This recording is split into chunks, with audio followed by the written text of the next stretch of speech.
సరిగా చెయ్యి.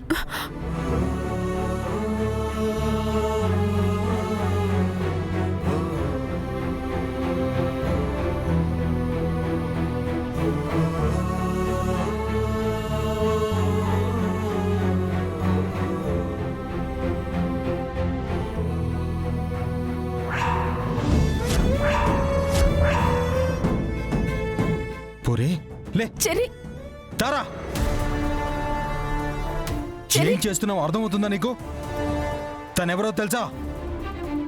మా పూరితో చెప్పులు క్లీన్ చేయిస్తావా? అవును చేయిస్తాను. మీ అన్నయ్య నన్ను పెళ్లి చేసుకోనుంటే నేను దీని మీద నా కోపం చూపించేదన్నా?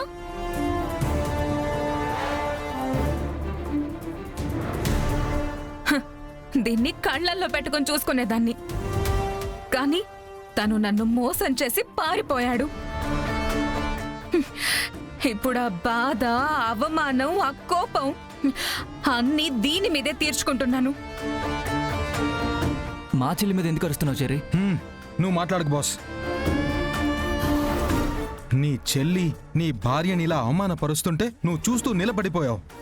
భర్తగా నీకు అసలు సిగ్గనిపించట్లేదా? తనకెవరూ లేరనుకుంటున్నావేమో, తనకి నేనున్నాను. ఇంకొకసారి ఇలాంటి పనులు చేస్తే ఊరుకునేదే లేదు. చెర్రీ ప్లీజ్ చెర్రీ, ఏం కాలేదు, చిన్న విషయమే, వదిలే చెర్రీ. చిన్న విషయమా? ఏంట్రా ఏంట్రా నువ్వు ఓవర్ యాక్షన్ చేస్తున్నావు? నాకు నచ్చిన పని నేను చేస్తాను. అడగడానికి నువ్వెవర్రా?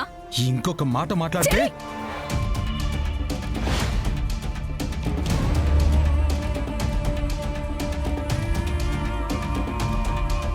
వదిలే, ఇక్కడ గొడవలొద్దు. నా చెల్లెల మీద చెయ్యెత్తుతావా? ధ్రువగారు,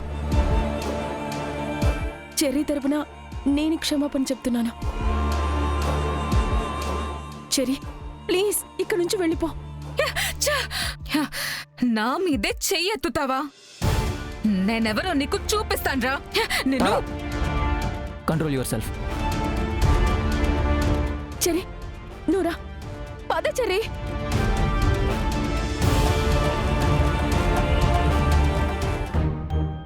ఏంటి పూరి ఇది? నన్నెందుకు ఆపావు? వాళ్ళసలు నిన్ను మనిషిలా కూడా చూడట్లేదు. అసలు నువ్వు ఎలా భరిస్తున్నావు? నాకన్నీ తెలుసు చెర్రీ. గొడవ పెరిగి పెద్దదైతే పరిస్థితి ఇంకా దారుణంగా మారుతుంది. ధ్రువగారు మాత్రం నన్ను చాలా బాగా చూసుకుంటున్నారు. నాకు అది చాలు చెర్రీ. మిగతావన్నీ దేవుడు నా రాతలో ఎంత రాస్తే అంతా అనుభవిస్తాను. ఏం మాట్లాడుతున్నావమ్మా? తను చాటుగా ప్రేమగా మాట్లాడితే సరిపోతుందా? ఆ ప్రేమ తన చెల్లెలి ముందు కూడా చూపించాలి కదా. అసలు వాళ్ళ ఇంట్లో ఉండడమే తప్పు. ఇప్పుడే వెళ్ళి వాళ్ళని బయటికి పంపిస్తాను. వద్దు చెర్రీ, ఈ పరిస్థితికి కారణం తారా కాదు, నేనే. భూమి వదిన అప్పుడే వద్దంది. తారా గురించి ముందే హెచ్చరించింది, అయినా నేను వినలేదు. అన్నేవాళ్ళు విడిపోవడానికి కారణం కూడా నేనే. నా పెళ్లి, నా మొండి పట్టుదల, ఇవన్నీ నేను చేసిన తప్పుల ఫలితం. ఇప్పుడు నేను అనుభవిస్తున్నాను. ఇది నా రాత అనుకొని అనుభవిస్తాను. కానీ నువ్వు మాత్రం ఇందులో ఇన్వాల్వ్ అవ్వద్దు చెర్రీ, ప్లీజ్ ప్లీజ్ చెర్రీ. అది కాదు పూరి, నేను చెప్పేది. చెర్రీ దయచేసి ఇంకేం మాట్లాడుకో. ఈ ఇంటికి కూడా నువ్వెప్పుడు రాకు. ఒకప్పుడు శివతో నా పెళ్లి కాలేదని కోపంతో నిన్ను దూరం పెట్టేదాన్ని. కానీ ఇప్పుడు కారణం అది కాదు. ఇక్కడ నా పరిస్థితి చూసి నువ్వు తట్టుకోలేవు. అందుకే నిన్ను దూరంగా ఉంచుతున్నాను. నన్ను తప్పుగా అర్థం చేసుకోకు చెర్రీ. నువ్వు హ్యాపీగా ఉంటావు, నాకంతే చాలు. వెళ్ళు చెర్రీ, ప్లీజ్ వెళ్ళు.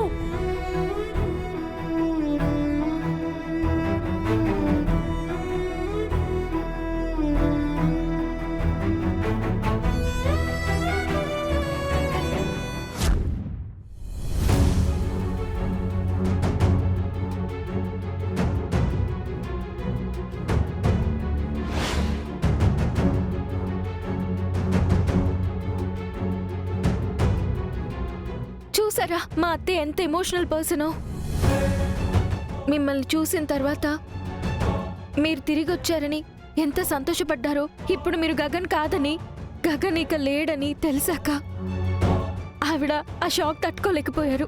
అందుకే అందరినీ వదిలేసి వెళ్ళిపోవాలనుకుంటున్నారు. ఇదిగోండి, మీరు తప్పుగా అనుకోవద్దు, కానీ బేసిక్గా నేను అంత ఎమోషనల్ పర్సన్ని కాను, రైట్? ఏదో మీరు అంత రిక్వెస్ట్ చేశారు కాబట్టి ఇక్కడికి వచ్చాను. అయినా మీరు ముందుగా చెప్పాలి కదా మనం కొండ ఎక్కుతున్నామని. నేను ట్రెక్కింగ్ షూస్ వేసుకునేవాడిని. ఐ మీన్ హిల్స్ కదా, it's really hard. Don't worry, ఆవిడ ఇక్కడెక్కడో ఉంటుంది. Yeah, let's go.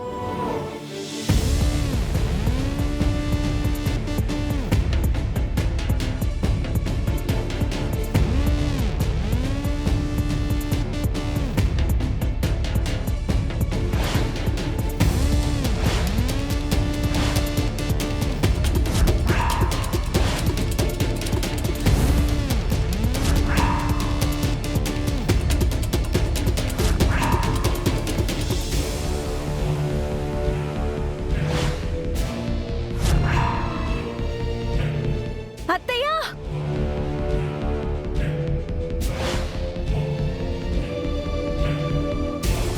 అత్తయ్య, అయ్యో పిలవండి మా అత్తయ్యని. భూమి గారు, అత్తయ్య. అయ్యో అయ్యో, అమ్మ, అత్తయ్య, అత్తయ్య, నేను రావాలా వద్దా? రావాలి రావాలి. అమ్మా అమ్మా అమ్మా అమ్మా.